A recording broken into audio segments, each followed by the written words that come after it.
आइए बच्चों शुरू करते हैं micro economics chapter 3 demand lecture number 2। कल आपने लेक्चर 1 किया था, छोटा सा लेक्चर रखा था कल हमने, क्योंकि सभी बच्चों तक नोट्स नहीं पहुंच पाए थे। आज भी काफी बच्चे तो सेंटर से नोट्स ले गए हैं, मगर कुछ बच्चों तक अभी भी नोट्स नहीं पहुंचे हैं। बेटा, इस चैप्टर को समझने के लिए आपके पास नोट्स होना बहुत जरूरी है। मुझे कॉल करिए, मैं बता दूंगा, वहां से नोट्स कलेक्ट कर लीजिए और उसके बाद इस चैप्टर के लेक्चर 2 को देखिए ताकि आप अच्छे से समझ सके।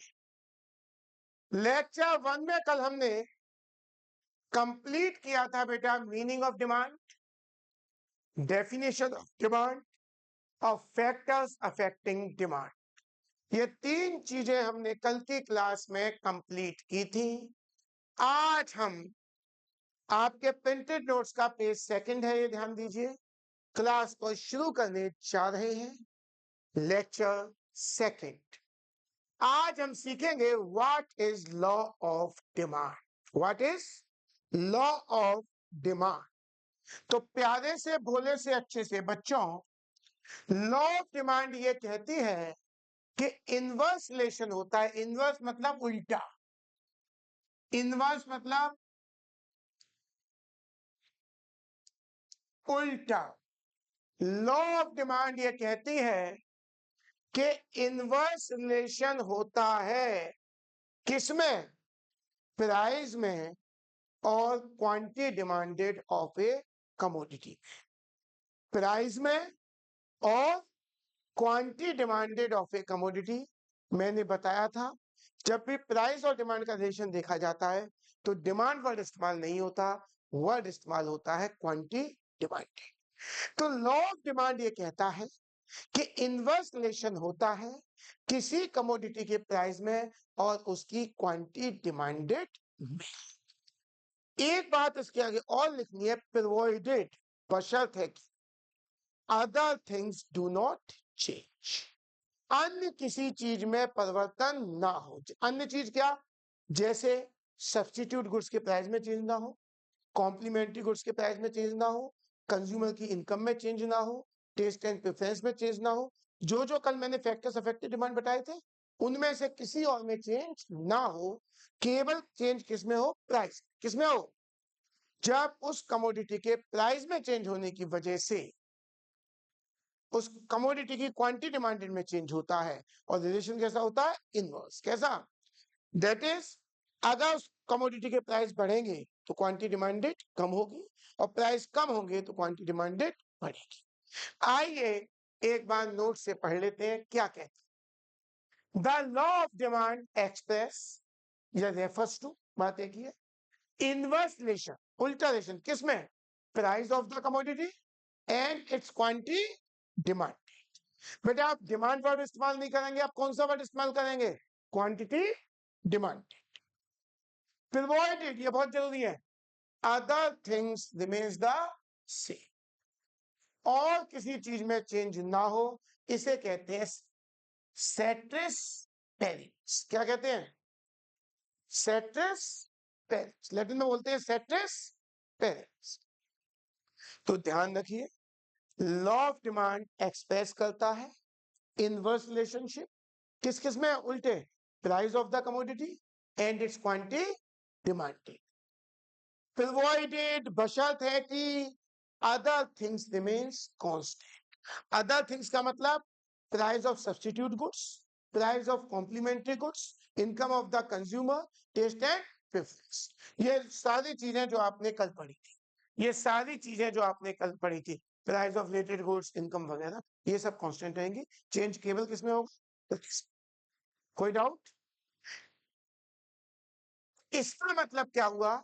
अगर प्राइस हाइयर होंगे, प्राइस ज्यादा होंगे तो क्वांटिटी डिमांडेड कम होगी, उल्टा तभी तो लेस क्वांटिटी डिमांडेड। ठीक है? और अगर प्राइस लोअर होंगे तो क्या होगा? More quantity. कोई दिक्कत? समझ गए? तो लॉ ऑफ डिमांड ये कहती है कि इनवर्स रिलेशन होता है किसी कमोडिटी के प्राइस में और उसकी क्वांटिटी डिमांडेड में, प्रोवाइडेड बशर्ते अदर थिंग्स रिमेन्स कांस्टेंट। इसके लिए वर्ड इस्तेमाल होता है सेटिस्फेक्स। क्या इस्तेमाल होता है? सेटिस्फेक्स, लैटिन वर्ड। कोई डाउट? Is it clear? इसका मतलब है अगर प्राइस हाई होंगे तो क्वांटिटी डिमांडेड लो होगी, अगर प्राइस लो होंगे तो क्वांटिटी डिमांडेड हाई। ये रिलेशन दोनों के लिए सही है, चाहे हम एक व्यक्ति की डिमांड की बात करें चाहे पूरे मार्केट की डिमांड की बात। तो लॉ ऑफ डिमांड एप्लीकेबल है इंडिविजुअल डिमांड के लिए भी और मार्केट डिमांड के लिए भी। चाहे हम एक इंडिविजुअल की डिमांड की बात करें चाहे हम पूरे मार्केट की डिमांड की बात करें, दोनों में ही ऐसा होता है अगर प्राइस बढ़ेंगे तो डिमांड कम होगी, प्राइस कम होंगे तो डिमांड बढ़ेगी, provided other things means constant. कैसे? कोई डाउट? कोई डाउट? आगे बढ़ेंगे। अगली बात बच्चे जो अब हम पढ़ेंगे इसके बाद वो हम पढ़ेंगे डिमांड शेड्यूल। क्या पढ़ेंगे बच्चे आगे? आगे हम जो पढ़ेंगे अब दैट इज डिमांड शेड्यूल। समझिए क्या होता है डिमांड शेड्यूल। कुछ नहीं बेटा, डिमांड शेड्यूल एक टेबुलर स्टेटमेंट होता है। कैसा? टेबुलर। टेबुलर का मतलब होता है टेबल के रूप में। टेबुलर का मतलब क्या होता है? टेबल के रूप। डिमांड शेड्यूल एक टेबुलर स्टेटमेंट होता है जो अलग अलग प्राइस पर अलग अलग क्वांटिटी डिमांडेड बताता है। जैसे जब पेटीज 30 रुपए की थी तो हमारे खंडेलवाल साहब 5 पेटीज खाते थे। पेटीज 30 से घट के 25 रह गई तो खंडेलवाल साहब ने 12 पेटीज खानी शुरू कर दी। 25 से घर के 20 रह गई तो खंडेलवाल साहब ने 15 पेटीज खाना शुरू कर दी। प्राइस कम हुए, पेटीज की डिमांड बढ़ी। तो अलग अलग प्राइस पर कितनी क्वांटिटी डिमांडेड होगी इसको टेबल के रूप में जब रिप्रेजेंट करते हैं तो that is called demand schedule. समझ गए? तो क्या हुआ डिमांड शेड्यूल? डिमांड शेड्यूल एक टेबुलर स्टेटमेंट हुआ। कैसा स्टेटमेंट हुआ? जो शो करता है क्या? Different quantities of a commodity demanded at different price. Different price पर अलग अलग प्राइस पर अलग अलग कितनी आपकी क्वांटिटी डिमांडेड होगी। कोई डाउट?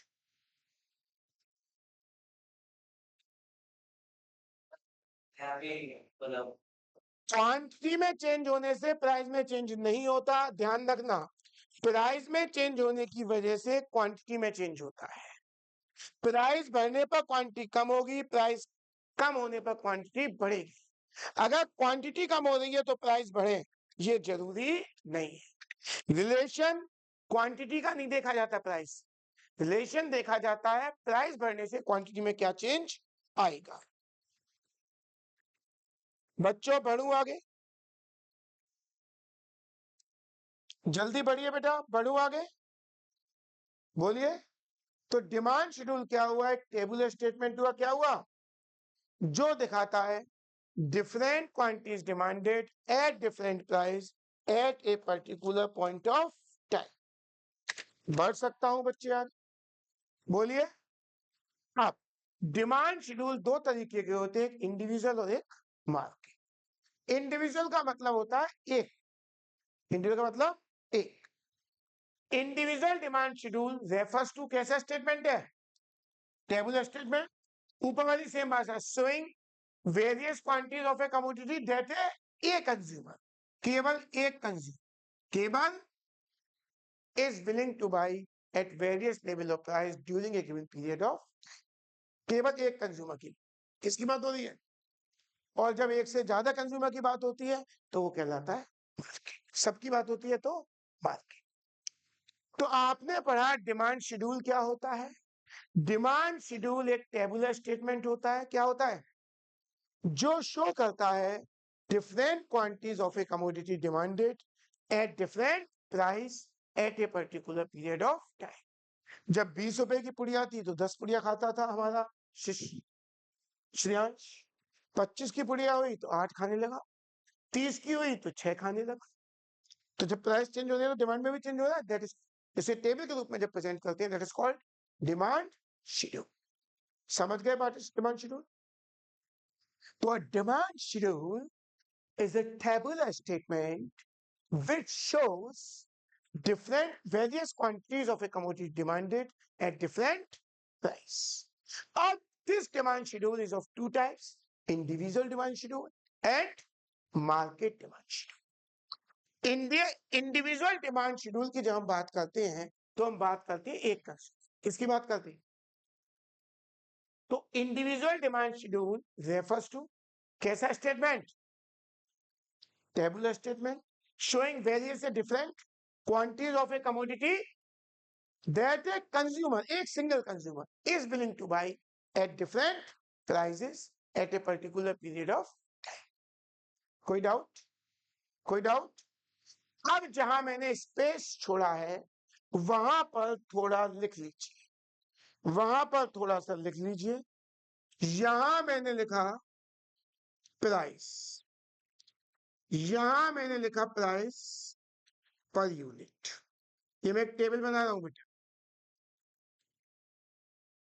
यहां मैंने लिखा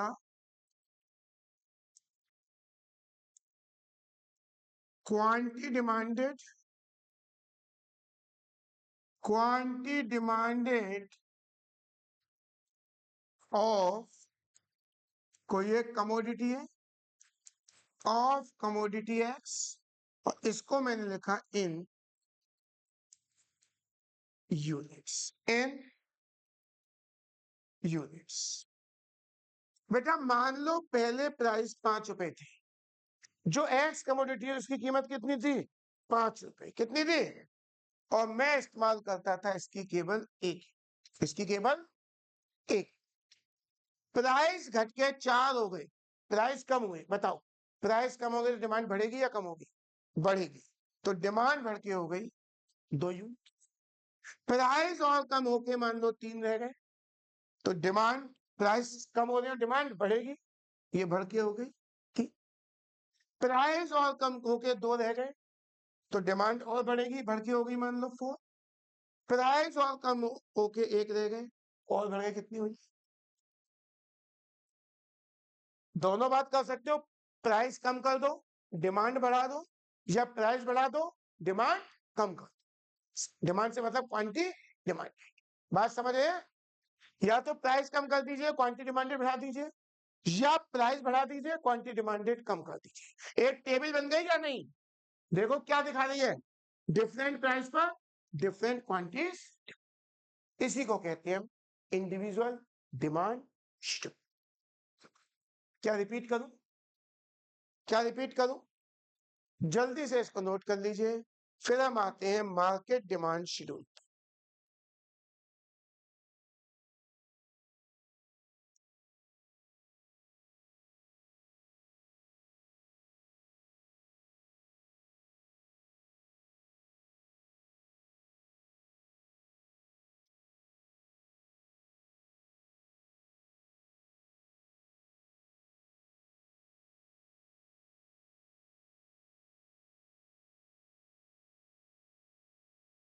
कोई डाउट?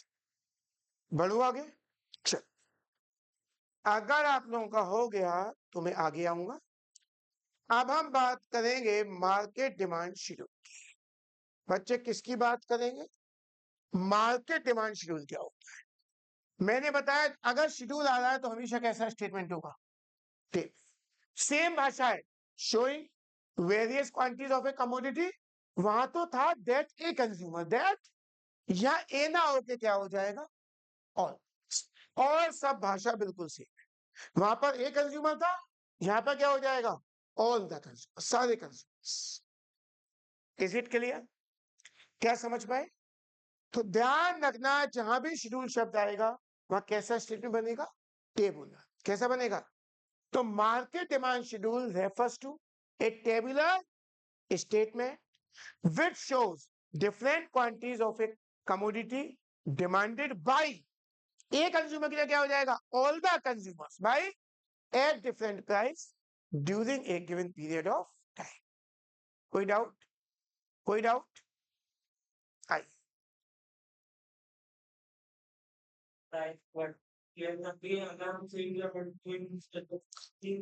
अगर प्राइस बढ़ेगी तो ये कम कम होगी।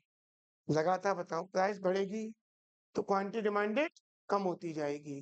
प्राइस तो एक्सेप्शंस होते हैं, नॉर्मल केस में कम होती है। आगे बढ़ू आगे। अब हम बनाएंगे मार्केट डिमांड शेड्यूल। आगे बढ़ूंगा। चल, यहां ले लिया मैंने प्राइस पर, इधर ले लिया बच्चे मैंने प्राइस पर यूनिट। यहां लिखा मैंने, समझना बेटा, इंडिविजुअल डिमांड। यहां मैंने ली इंडिविजुअल डिमांड। इसमें एक मैंने ले लिया हाउस होल्ड ए, एक मैंने ले लिया हाउस होल्ड बी, और यहां ले ली मैंने मार्केट। मैं दो ही हाउस होल्ड ले रहा हूं, तीन भी ले सकते हो, चार भी ले सकते हो।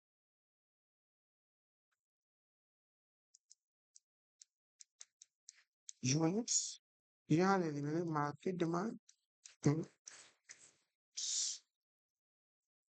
शुरू में मान लो प्राइस 5 था। कितना प्राइस था बेटा? हाउस होल्ड ए की डिमांड 1 थी और बी की डिमांड 2 थी। तो मार्केट डिमांड कितनी हो गई 1 + 2 मिलाकर? 3।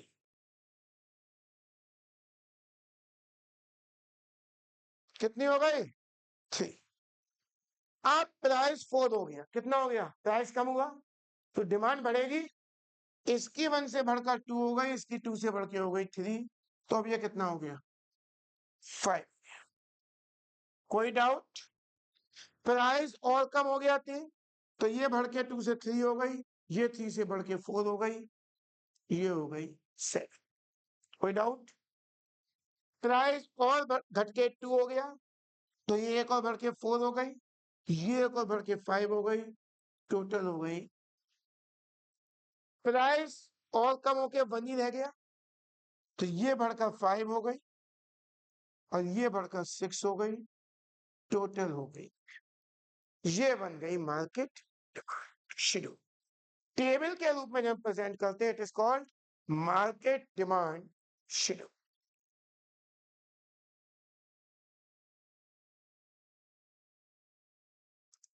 जब हम इसे टेबल के रूप में प्रेजेंट कर देते हैं, it is called market demand schedule.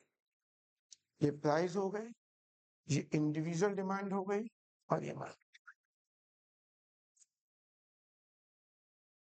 मत बनाओ टेबल, बिना टेबल बनाने की कुछ। समझ गए? तो आज की क्लास में अब तक हमने खत्म किया डिमांड शेड्यूल। डिमांड शेड्यूल का मतलब होता है एक टेबुलर स्टेटमेंट जो अलग अलग प्राइसेस पर अलग अलग क्वांटिटी डिमांडेड दिखाता है at a particular point of time या at a particular period of time. Note कर लीजिए, फिर हम आएंगे डिमांड कर्व पर।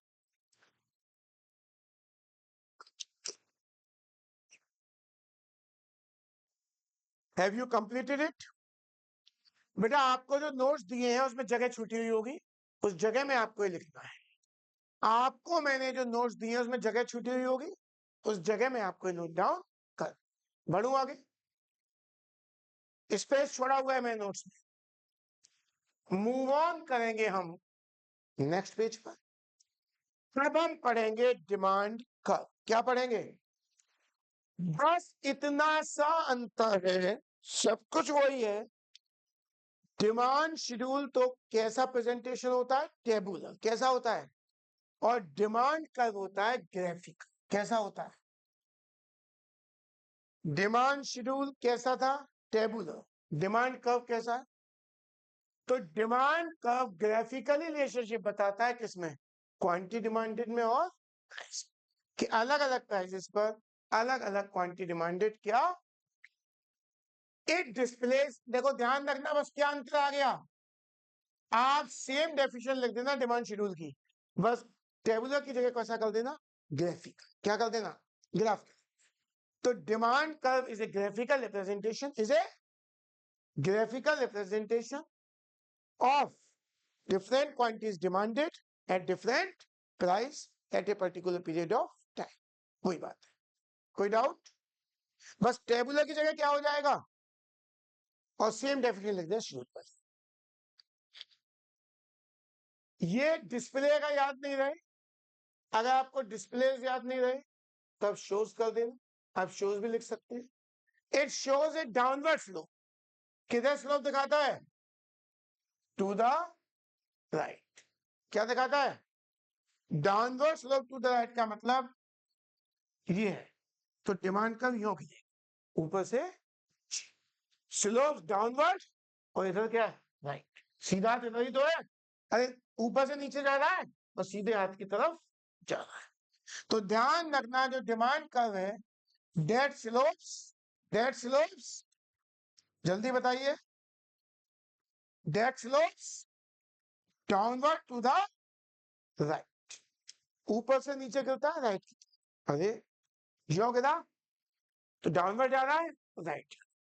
तो जो स्लोप होता है डिमांड कर्व का वो होता है rightward and down, rightward and down. कोई डाउट? देखो थोड़ा समझने की कोशिश करो, थोड़ा समझने की कोशिश करो, थोड़ा सा। ये मान लो क्वांटिटी डिमांडेड है और ये मान लो प्राइस। मैंने अभी बताया जो आपका डिमांड कर्व होता है कैसा होता है, डाउन, यानी ये गिरेगा इधर से इधर। ये है आपका डिमांड कर्व डी। क्या है, डिमांड कर्व हमेशा गिरेगा ऊपर से। अब देखो, मान लो मैं ये प्राइस ले लूं, क्या ले लूं, तो इसका मतलब यहां से यहां तक प्राइस हुआ, तो आपकी डिमांड कितनी बनी, इतनी बनी। मान लो प्राइस ये ले लूं, कम हो गए, पहले प्राइस इतने थे अब प्राइस कम हो गए, तो डिमांड कितनी बनेगी, ज्यादा बनेगी यार। तो वही बताता है, ये जो डाउनवर्ड स्लोप है बताता है कि quantity of goods increases as its price falls. अगर प्राइस कम होंगे तो डिमांड बढ़ेगी और प्राइस बढ़ेंगे तो क्वांटिटी डिमांडेड कम। बात समझ गए? दोबारा बताऊं इसे, नहीं हो आप पॉज करिए वीडियो को और दोबारा से इसको देख लीजिए। दोबारा समझाऊं, बोलिए। चल तो आगे बढ़ेंगे बच्चे हम फिर से। होप सो यहां तक की बात आप समझ गए होंगे। तो डिमांड कर्व क्या होता है, ग्राफिकल रिप्रेजेंटेशन होता है डिमांड शेड्यूल का। डिमांड जैसे डिमांड शेड्यूल दो तरीके का होता था, एक इंडिविजुअल और एक मार्केट, उसी तरीके से डिमांड कर्व भी दो तरीके का होता है, एक इंडिविजुअल डिमांड कर्व और दूसरा मार्केट डिमांड कर्व। एक इंडिविजुअल डिमांड कर्व और दूसरा कैसा होता है, मार्केट डिमांड कर्व। आइए सबसे पहले पढ़ते हैं हम इंडिविजुअल डिमांड कर्व को। ये ग्राफिकल रिप्रेजेंटेशन है, कैसा है, किसका, इंडिविजुअल डिमांड। या डिटेल में लिखना चाहें तो आप लिख लीजिए, इंडिविजुअल डिमांड का रेफर्स टू ग्राफिकल रिप्रेजेंटेशन। और फिर डेफिनेशन आप ये वाले लिख सकते हैं, ग्राफिकल रिप्रेजेंटेशन, किसका ग्राफिकल रिप्रेजेंटेशन, ग्राफिकल रिप्रेजेंटेशन किसका, showing various quantities of a commodity that a consumer is willing to buy at various prices during a given period of, इस डेफिनेशन या सीधा कर सकते हैं, it shows graphical representation of A demand schedule. कोई doubt? अरे यार demand schedule की डेफिनेशन लिख दो, उसको टेबुलर की जगह बस क्या करना है आपको, ग्राफिकल। सेम डेफिनेशन उतार देना, टेबुलर की जगह क्या करना है। कोई डाउट बताइए, पक्का? आए अब देखो, आपको ग्राफिकल रिप्रेजेंटेशन करना है। क्या करना है? यानी ग्राफ के रूप में प्लॉट करना है।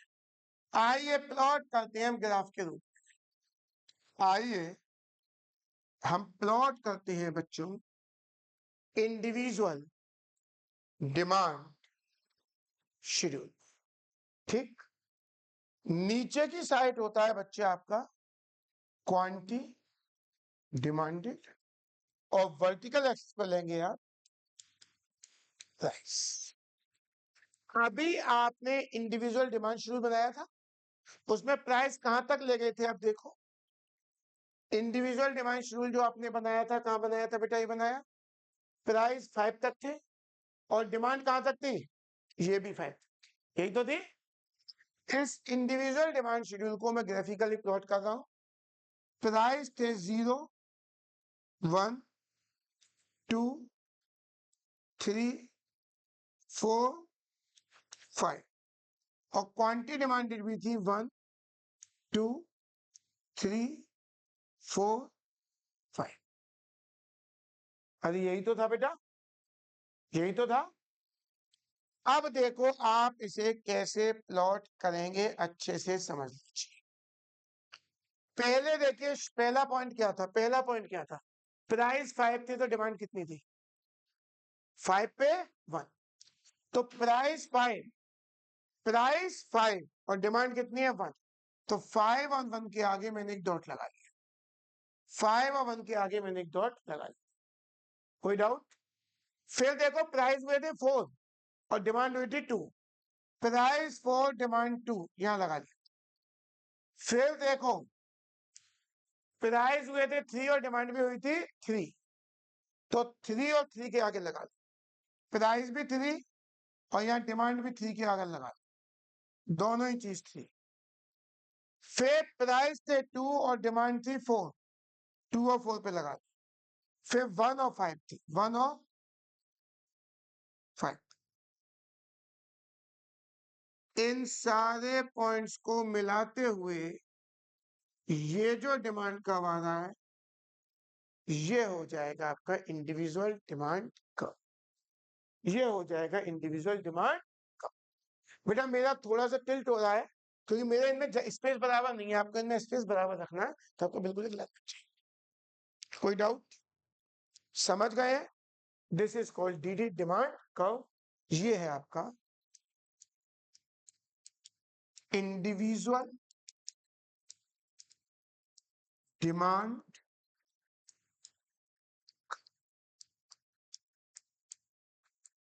अगर किसी को दिक्कत है तो मुझे कॉल कर लीजिएगा, मैं आपको समझा दूंगा।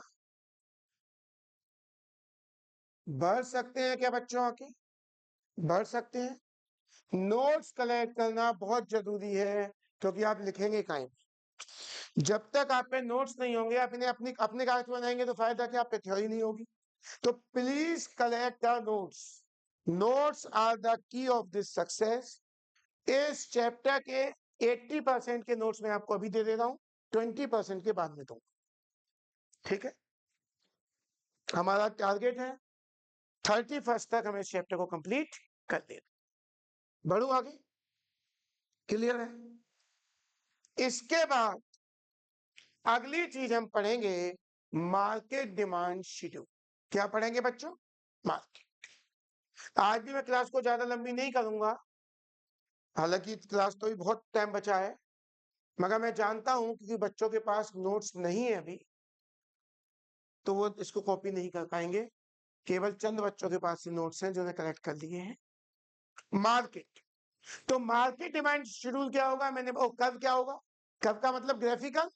तो जब हम मार्केट डिमांड शेड्यूल को ग्राफिक के रूप में प्रेजेंट करते हैं, दैट इज मार्केट डिमांड, तो it refers to graphical presentation of the market demand.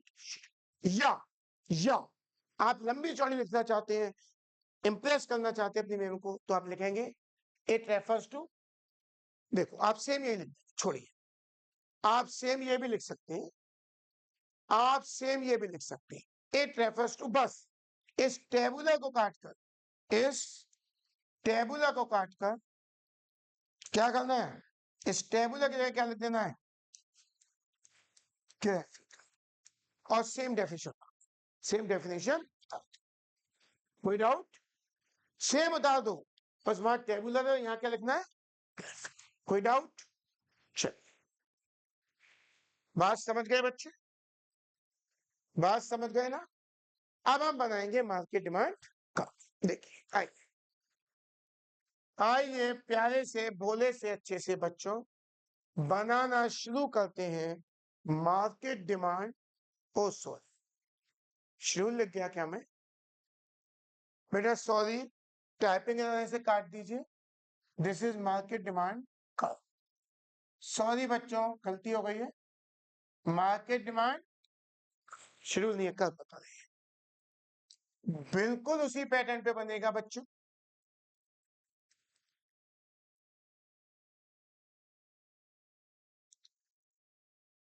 यहां पे मैंने बताया हम लिखते हैं क्वांटिटी डिमांडेड, बता चुका हूं आपको बच्चों, और इट्स साइड लिखते हैं हम प्राइस। ठीक है बच्चों, देखो आपने डिमांड शेड्यूल बनाया था, प्यारे से बोले से अच्छे से बच्चों आपने डिमांड शेड्यूल बनाया था। देखो प्राइस कहां तक गए थे, 5, कहां तक गए थे, और मैक्सिमम डिमांड कहां तक गई थी, 11, कहां तक गई थी, तो प्राइस में तो 5 तक बना लीजिए,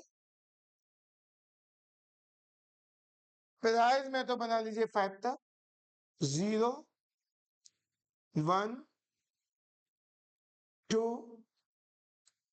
3, 4, 5, और क्वांटिटी डिमांडेड को लगाइए 11 तक, 1, 2, 3, 4, बेटा इनमें स्पेस बराबर रखना, मेरा ज्यादा कम हो सकता है, 5, 6, 7, 8, 9, 10,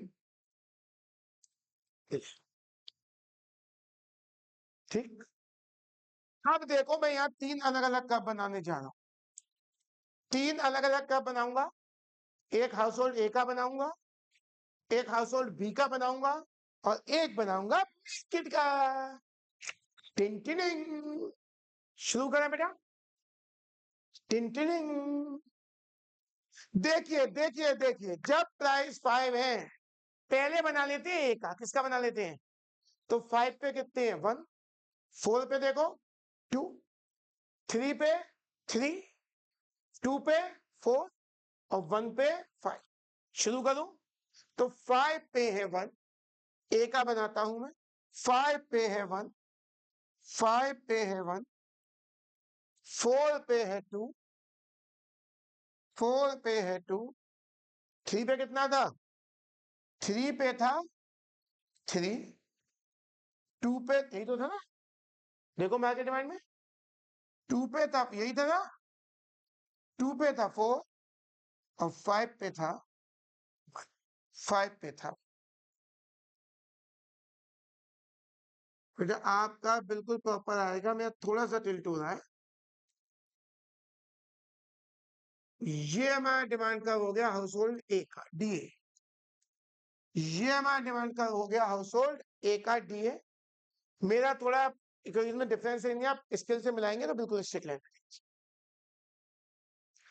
कोई डाउट बोलिए, डीए लिख दिया हाउस होल्ड, अब डिमांड हाउस होल्ड देखिए, आऊं बी की पास, बी की देखो, बी की देखो, बी की देखो, प्राइस कितने इधर देखो भाई, 5, डिमांड कितनी है 2, 5 पे 2, 4 पर 3, 5 पे 2, 4 पर 3, पेंसिल का कलर बदल लेता हूं, 5 पर 2, 5 पर 1 नहीं है भैया, 5 पर कितनी है, 5 पर है 2, 5 पर 2 है, और 4 पर कितनी है 3, 4 पर है 3, 4 पर है 3, और 3 पर कितनी है, 3 पर है 4, 3 पर है 4, और 2 पर कितनी है 2 पे कितनी है बेटा, देखो 5, 2 पे कितनी है और 1 पे कितनी है 6। 2 पर 5, 1 पर 6, 2 पर 5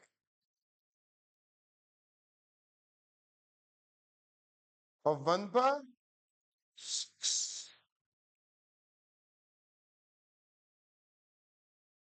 बेटा मेरा थोड़ा सा टिल्ट हो रहे हैं क्योंकि मेरे में स्पेस बराबर नहीं है, आपके बिल्कुल प्रॉपर है। ये हो गया डीबी, ये हो गया डिमांड का हाउस होल्ड बी। थोड़ी सी टिल्ट समझ गए क्यों आ गया बेटा? हाउस होल्ड बी का, हाउस होल्ड। अब मैं बनाऊंगा बच्चे मार्केट का। अब मैं किसके बनाऊंगा? मार्केट का।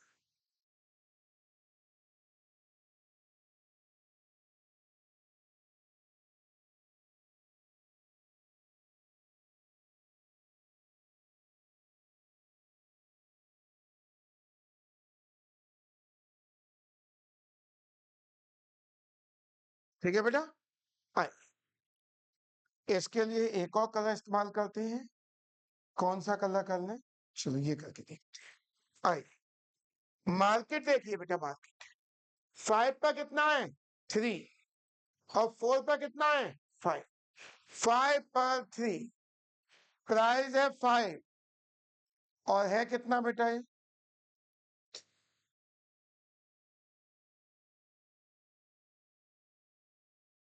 डीबी कितना था? 5 पर 2 था क्या? मैंने सोचो गलत प्लॉट कर लिया क्या? एक मिनट। हाउस होल्ड 5 1 था, हाँ 1 और 2 था, 5 पे 1 था और 2 था। देखना, ये मैंने 1 के आगे लिया था, ये मैंने 2 थोड़ा आगे चला गया, तो 5 पर 3, 5 पर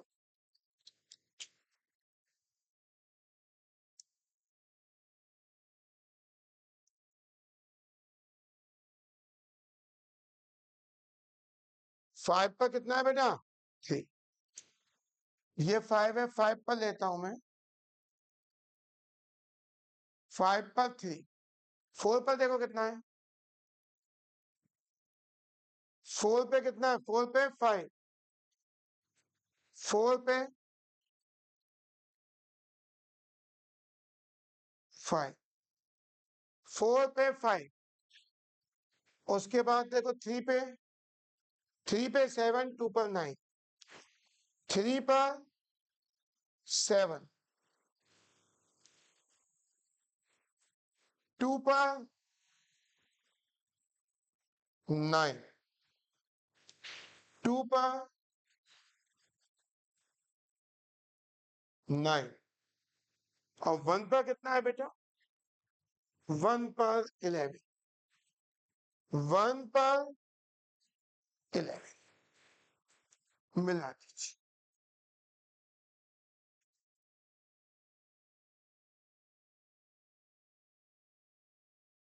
ये डिमांड कब है मार्केट का?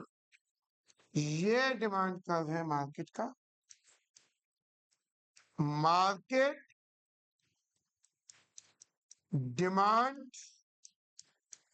का, ये है आपका मार्केट डिमांड का,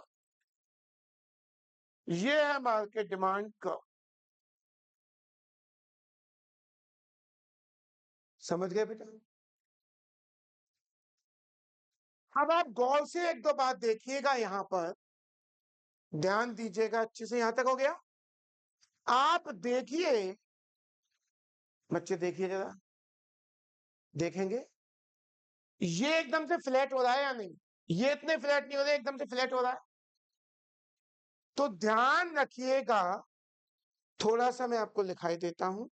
यहां तक बना लीजिए, यहां तक बना लीजिए। हो गया है? दोबारा बताओ, बोलिए। चलिए ध्यान रखिएगा, मार्केट डिमांड कब, अगर जगह है तो ये लिख लीजिए मार्केट, अगर पेज में जगह हो लिख लीजिए। नहीं तो एक हल्का सा 4-5 लाइन का पेज काट के लगा लेना इसके साथ। मार्केट डिमांड का 2-3 लाइन लिखाऊंगा, इस platter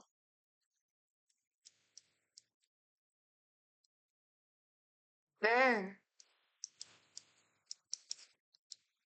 individual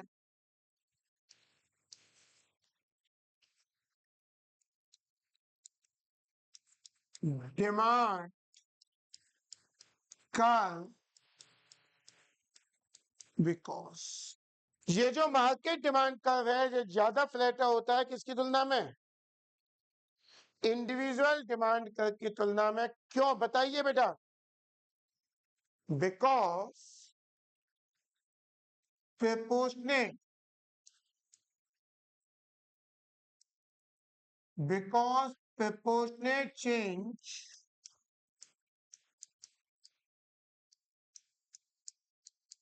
in market demand is more than proportionate change in individual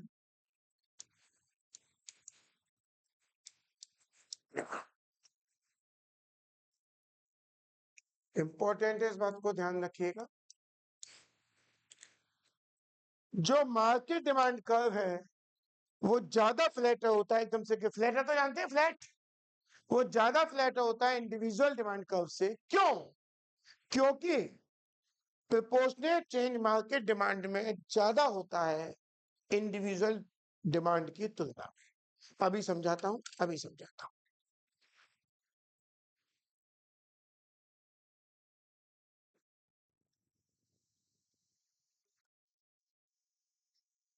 note कर लीजिए इसे, फिर समझाता हूं। नोट कर लीजिए, फिर समझाता हूं। इस पॉइंट को नोट कर लीजिए, फिर समझाता हूं। हो गया है क्या बच्चों? समझ लीजिए,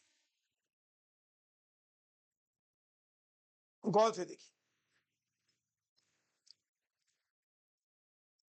गौर से।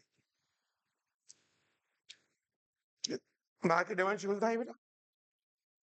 प्राइस में कितने का चेंज हुआ था यहां से यहां? यहां से यहां कितने का चेंज हुआ? यहां से यहां कितने का हुआ? मगर यहां से यहां कितने का? तो यहाँ प्रोपोर्शनल चेंज ज्यादा हो रहा है या नहीं? यहाँ कितने परसेंट है? एक से दो हुआ, बोलो।